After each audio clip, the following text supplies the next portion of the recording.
2 dekade lalu, posisi Cina dalam teknologi drone masih jauh di belakang negara-negara seperti Amerika Serikat dan Israel.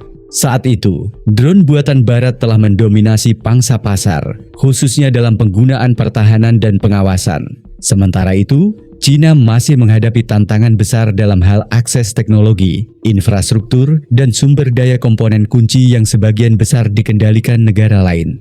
Namun, situasi berubah drastis ketika Cina mulai menghadapi pembatasan akses terhadap teknologi-teknologi sensitif dari luar negeri. Alih-alih membuat mereka mundur, hal ini justru memicu semangat untuk membangun kemandirian teknologi melalui jalur alternatif.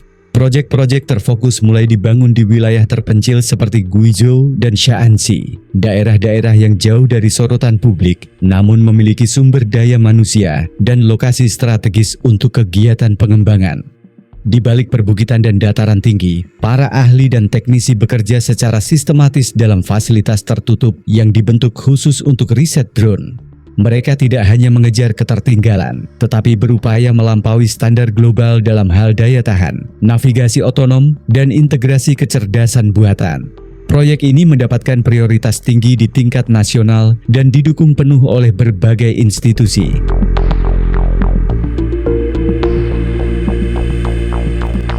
Salah satu pendekatan utama yang digunakan adalah integrasi sektor sipil dan pertahanan, yang memungkinkan universitas, startup teknologi, dan perusahaan swasta ikut berkontribusi dalam pengembangan perangkat udara tak berawak.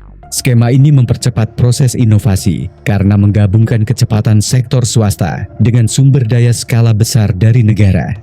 Banyak perusahaan teknologi dengan nama global yang sebenarnya berperan dalam rantai pasok dan riset komponen UAV. Beberapa fokus pada pengembangan sistem navigasi, sementara lainnya mengerjakan baterai, sensor, dan material komposit ringan. Pendekatan ini membantu membentuk ekosistem yang luas, sekaligus menyebar titik pengembangan agar tidak terkonsentrasi dalam satu lokasi. Pendanaan proyek berasal dari berbagai jalur, mulai dari insentif pemerintah, dana riset bersama, hingga kemitraan antara institusi pendidikan dan sektor industri. Semua berjalan dalam kerangka formal, namun dengan struktur yang memungkinkan fleksibilitas riset dan uji coba lapangan secara cepat.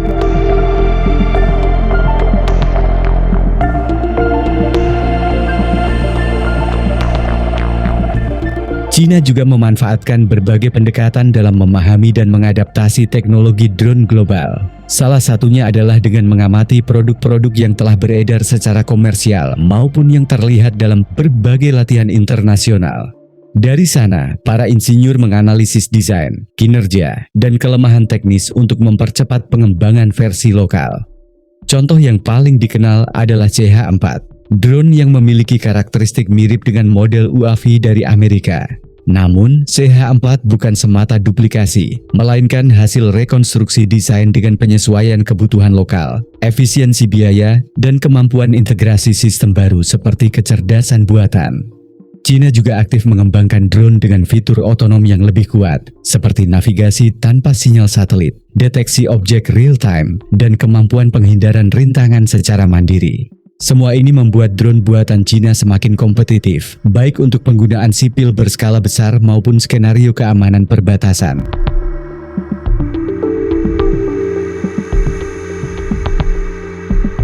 Menariknya, sebagian besar fasilitas produksi drone tidak berada di kota-kota besar, melainkan di kawasan industri kecil yang jauh dari jalur utama transportasi. Ini memungkinkan kegiatan produksi berlangsung tanpa gangguan media dan tetap menjaga eksklusivitas proyek. Wilayah-wilayah seperti Guizhou dan Shaanxi menjadi sentra perakitan dan pengujian, di mana pekerja dilatih langsung dengan sistem modular yang membatasi pengetahuan mereka hanya pada satu bagian proses produksi. Strategi ini membuat kontrol informasi menjadi lebih mudah dan efisien. Beberapa fasilitas juga dilengkapi dengan area uji coba yang tersembunyi di balik pegunungan atau wilayah kering terpencil. Uji coba tersebut melibatkan pengamatan ketahanan, manuver, dan pengoperasian jarak jauh dalam kondisi medan ekstrem, seperti suhu tinggi atau interferensi sinyal.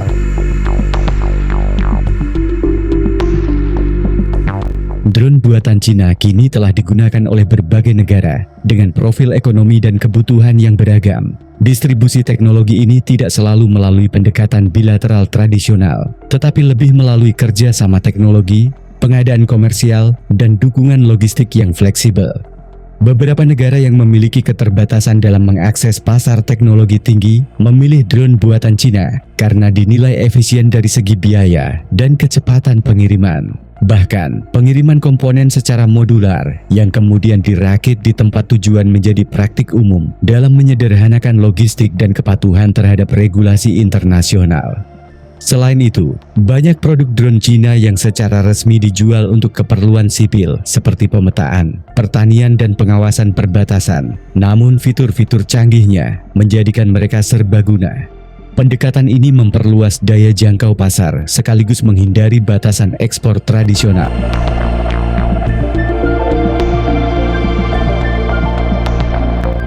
Kehadiran drone Cina di berbagai wilayah konflik dan kawasan sensitif secara tidak langsung menggeser peta kekuatan teknologi udara tak berawak.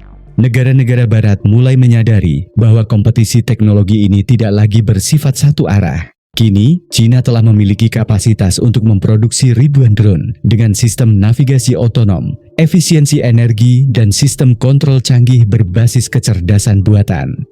Negara-negara berkembang pun mulai memandang Cina sebagai mitra teknologi alternatif yang lebih terjangkau. Ini membuat Cina tidak hanya menjadi produsen, tetapi juga penyedia ekosistem drone global yang terus berkembang. Apa yang dulunya proyek sunyi di balik pegunungan kini telah menjadi bagian dari panggung utama teknologi dunia. Armada drone Cina adalah simbol dari bagaimana keterbatasan dapat diubah menjadi kekuatan ketika negara memilih untuk membangun dari dalam daripada bergantung pada akses dari luar.